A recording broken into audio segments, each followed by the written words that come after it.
You allow this person who engages a prostitute, throws glass at her, breaks the skin, there's blood all over the place, and they're still employed at the DEA? And you allow that. You're allowing that. The answer is yes. After an explosive hearing over sexual misconduct within the FDA, the Federal Drug Enforcement Agency, really dating back to 2001, Chief Administrator Michelle Lionheart decides to retire. Joining us now with his reaction is Chairman of the House Oversight Committee. Just got that job a short time ago, Utah Congressman Jason Chaffetz. Chairman, first off, she said, I couldn't fire anyone. What do you want me to do?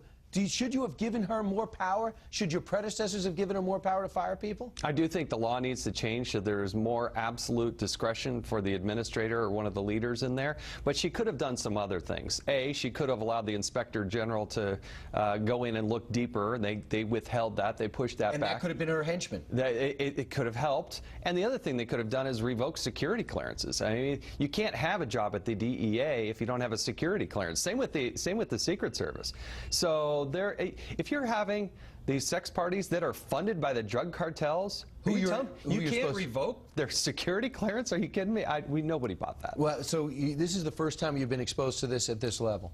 That since you became chairman, you did not have any idea how deep this went and how long this has been going on? Well, good work by Michael Horowitz in the Inspector General's office, who spent a lot of time diving deep into that. But we worked very well across the aisle with Elijah Cummings, and you saw very bipartisan support coming out of that oversight hearing, where we, the majority of the committee, signed a letter and a statement saying we had no confidence. And the Attorney General, I think, ultimately did the right thing to help push her out the door. One of the craziest things I ever saw was this flying bike that penetrates into Washington airspace and was able to land in a very dangerous location with a bunch of letters. Some whacked out postman thought this was a good idea, but it exposed something. Was this an anomaly, or is this something that has not been covered or thought about as Secret Service looked at what fallback plans they need?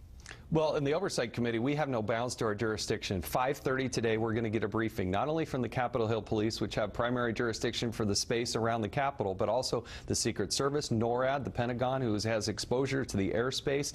You know, there's 32 different agencies that have some degree of responsibility in Washington, D.C. We got to make sure we learned the lessons of 9/11. Should he have been shot down?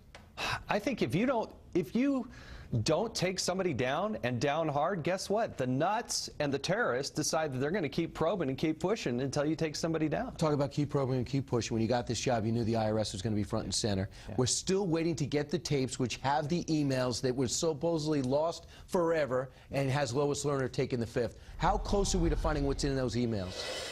I think in the next few weeks, the Inspector General's office has the tapes. They have them right now. They're deconflicting, and they're trying to figure out, were we lied to by the IRS Commissioner, Mr. Koskinen? Did they mislead Congress? We need to, now that we have those, we got to understand the disposition of those emails, and then we got to get to the content. So that's step two, but we work on this every day. The Inspector General is pounding on it every day. It doesn't make the news every day, but it's something, believe me, we work on every day. So, so far, are you any closer to getting Lois Lerner to testify? No, but we got to build a case. Now that they have the emails that they said were disappeared, they were disposed of, they couldn't access. I mean, we heard everything. But then the Inspector General in 15 days' time went and got them.